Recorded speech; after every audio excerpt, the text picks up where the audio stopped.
I come from a generation of the 1960s in the United States, and my first experience of struggle was to be found in the civil rights movement of the early 60s. I think it would be important for us to say that the 60s movement experienced a revolution, actually, within the United States. It's an unfinished revolution because the demands that were put forward have legally been approved, but in actual fact, there's still a substantial struggle to be made. And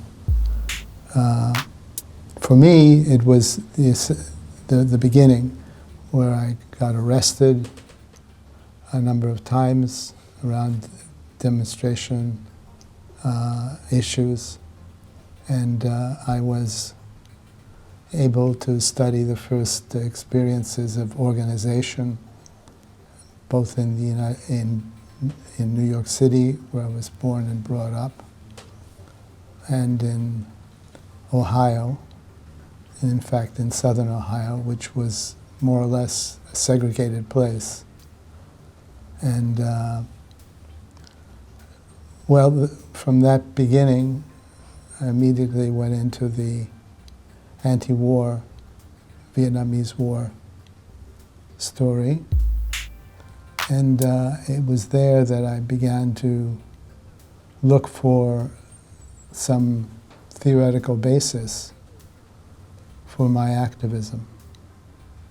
And it was time in the mid-60s when there was a revival of Marxism. And here is something I'd like to say something about, because there's a certain kind of determinism about past experiences that is not accurate. Because in the 1950s, preceding the revolutionary upsurge in the United States, it was one of the most reactionary times in American history.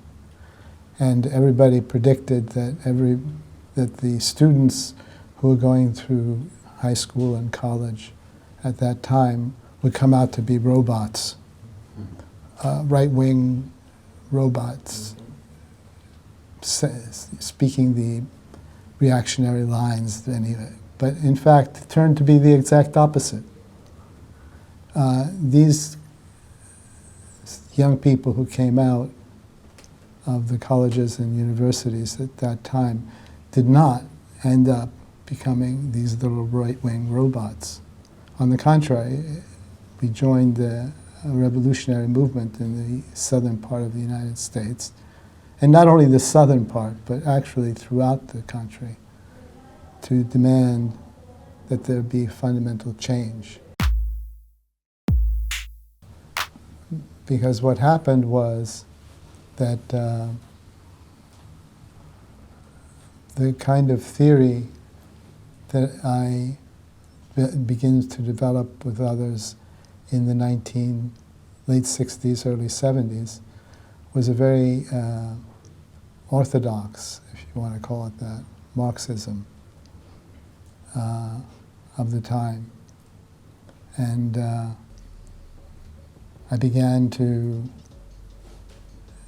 in the early 70s, I began to question some of the principal ideas that were coming out of the communist movements and the socialist movements of the time. And I began to look for other sources of theoretical depth. And to do that, I came upon the work of Silvia and a number of other comrades from Italy that had found their way to New York City and who were part of the radical scene of the 1970s. And in the process, in studying this non-dependent and autonomous conception of the working class, we began to also enter into the development of some important ideas in the Wages for Housework campaign. So, if you want to put it this way, if we're going to kind of shake things out, the political thinking that affected me at this time was a combination of the workerist interpretation of Marx in the 1960s that came from Italy, and the work of Silvia and others around the Wages for Housework campaign that brought together to the first theoretical break of that time for me, which was the development of the ideas around zero work, which attempted to bring Wages for Housework and the workerist streams that were developing at this time. And so this leads to my the point of my own development.